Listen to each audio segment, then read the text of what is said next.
Hi, good morning. As I said in class today, I will be giving you these videos we'll do 3 pages of Rashi's on these videos. You can go back, review. I will be speaking slowly and in English, but to help you, if you want to review, just click the restart button on the video itself. So right now we are on page 6, learning about Noach.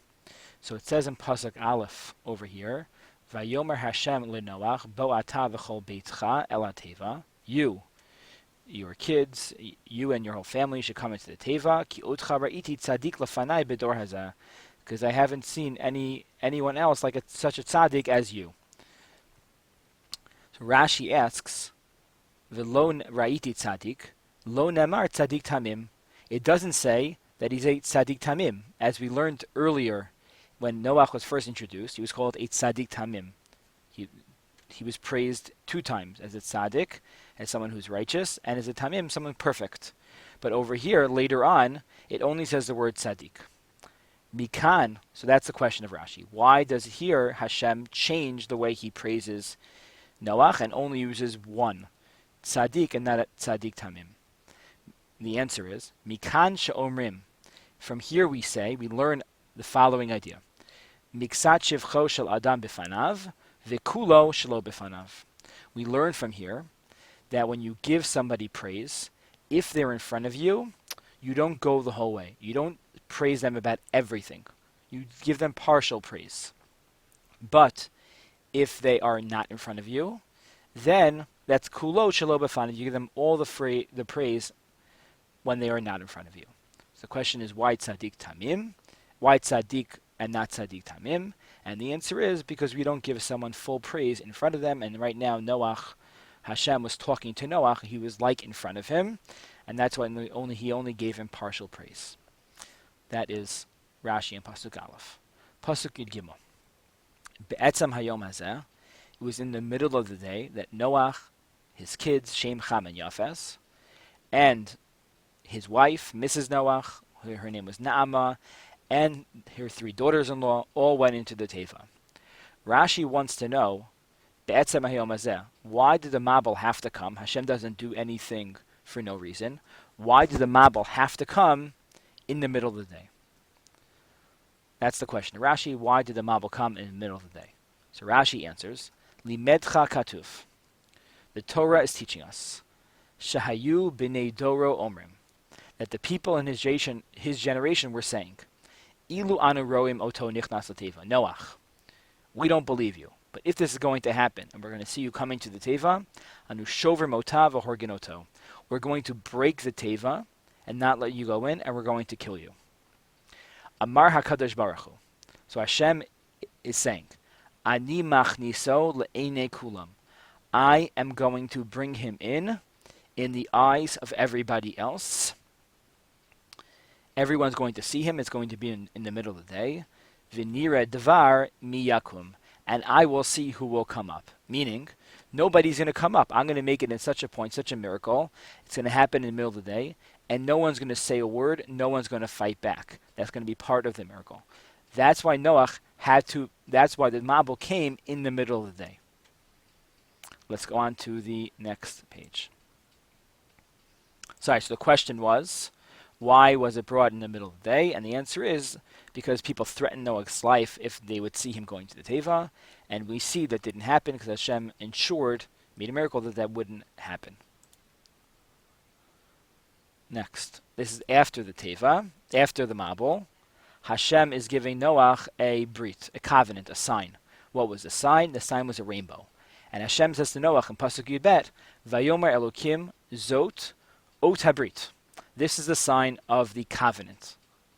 Asher ani notain beini uvenichem, that I am giving between me and you, uvein kol nefesh chaya asher itchem ledor u'olam, and between the entire world. That any time that Hashem wanted to destroy the world, after the Mabul, Hashem would bring a rainbow instead to show that that's the level that the people were on, that he wanted to destroy the world.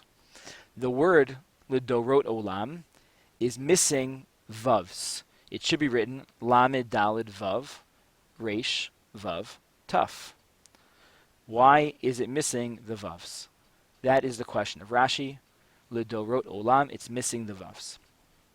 Rashi answers, L'dorot olam, nichtav chaser, it's written missing.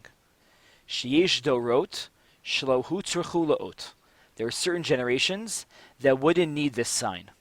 Why wouldn't they need the sign of the rainbow? Lefish tzadikim gemurim hayu, because they were complete tzadikim.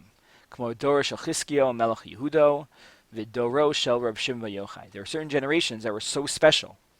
They're full of such great tzadikim that they didn't need an oath because Hashem had no reason to destroy them because they were full of tzadikim. The question of Rashi is, why is Lidorot written chaser without the vavs?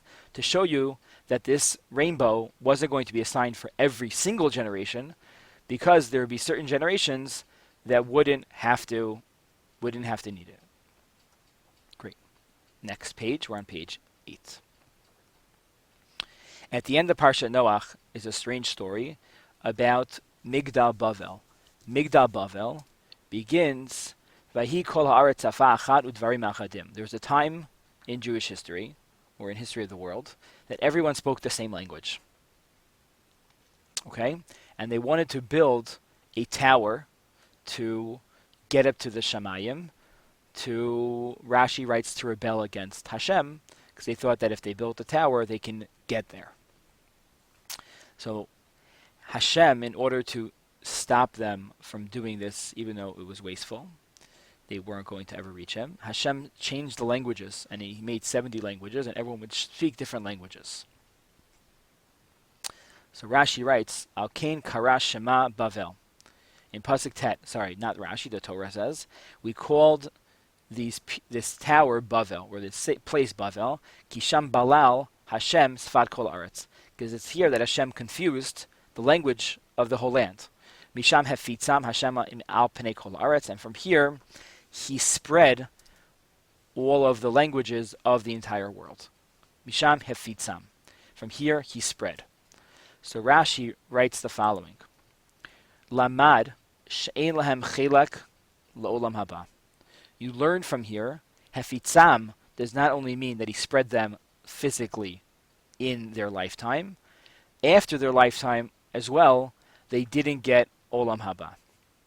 V'chi ezu kasha shel dor hamabol o shel dor haflaga. Now Rashi asks, what was worse? Dor hamabol, as we said, was Hamas, they stole from each other, or dor haflaga, where they rebelled against Hashem. Ilu lo pashtu yad beikar. V'ilu pashtu yad beikar lahilachem bo. The dor hamabol didn't get angry at God. They rebelled against their friends. V'ilu pashtu yad beikar lahilachem bo. But these, the Migdal Bavel, they spread their arm towards Hashem. They rebelled against Hashem. V'ilu nishtafu, v'ilu lo nevdu min ha'olam. But the Dor HaMabel, Hashem destroyed immediately. He killed them all. The Dor HaFlaga, the Dor Migdal Bavel, were not destroyed. They were just spread out. El Dor HaMabel hayu gazlanim v'haita miriva beinehem. The Dor HaMabel was full of robbers, and there was a lot of strife, a lot of fighting between people. Lekach ne'evdu. Therefore, Hashem got rid of that generation. V'ilu hayunogin ahava v'reu beinehem, shnemar safa achad udvarim achadim. But the generation of Migdal Bavel, they acted with love and friendship to each other. Yes, in truth, it was against Hashem, but at the very least, they acted kindly to one another. Lamadata, we see from here, Rashi says, Shesanoi hamachloket v'gadol hashalom. Hashem hates. He despises arguments, machloket, but peace he loves. That there's really no question here. Rashi's real question is, what is harsher, what is worse, Dor HaMabel or Dor HaFlaga? And you see the fact that Dor HaMabel was destroyed and Dor HaFlaga, the people were not destroyed, is that Hashem cares more about how you act towards others than how you act towards him. Not that obviously you need both to be a complete Jew, but when it comes to punishment, Hashem, um, it's more important to him that we act kindly and nicely towards others. Enjoy.